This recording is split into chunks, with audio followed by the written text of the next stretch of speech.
Lord's institute of engineering and technology Hyderabad का वाहिद मुस्लिम minority autonomous engineering institute affiliated to Osmania university बेहतरीन placements के साथ। रियासत तेलंगाना में गुज़िश्ता 24 घंटों के दौरान कोरोना वायरस के 216 नए केसेस दर्ज हुए, वहीं 2 अफराद की मौत वाक़ हो गई। रियासत तेलंगाना में फाल केसेस की तादाद 4,585 है। पिछले साल वबाई अमराज के आगाज के बाद से केसों की कुल तादाद 6,65,284 हो गई और अमवात की तादाद भी बढ़कर 3,914 हो गई। गुज़िश्ता रोज कुल 241 मरीजों को सेहतियाब करार दिया गया, जिससे सेहतियाब मरीजों की अब तक की कुल तादाद 6,56,785 हो गई है। केस की अमवात की शरह 0.58% है, जबकि बाजियाबी की शरह 98.72% है। अब तक रियासत में मजमूई तौर पर 79.8% केसेस गैर अलामती हैं, जबकि 20.2 अलामती हैं। गुज़िश्ता रोज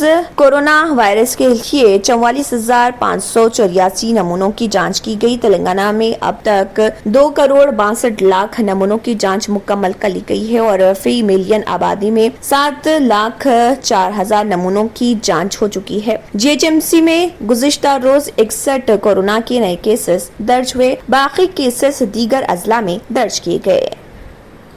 जर्मनटन हॉस्पिटल ऑर्थोपेडिक से मुताल्लिक हर मरीज यहाँ शिफायाब। इनाम याफ्ता doctor Mir Jawad Zar Khan, senior orthopaedic surgeon, advance operation theatre, ICU, digital x ray, laboratory, physiotherapy, pharmacy, sharing और प्राइवेट रूम्स, लेडी डॉक्टर्स और डॉक्टर अर्जुमन सुल्ताना गैनकोलॉजिस्ट की खिदमात हासिल। वाजबी फीस और मुकम्मल सहूलियात से हजारों मुतमईन। एम्बुलेंस से आरास्ता Germanton orthopaedic hospital, pillar number 150, Attapur, Hyderabad. अगर आपने हमारे चैनल को अभी तक सब्सक्राइब नहीं किया है तो यहाँ पर रेड कलर का सब्सक्राइब बटन दिख रहा है, उसे क्लिक करें और हमारे चैनल को सब्सक्राइब कीजिए और साथ ही साथ बेल आइकन को भी क्लिक कीजिए, जिससे आपको ताज़ा अपडेट मिलती रहे।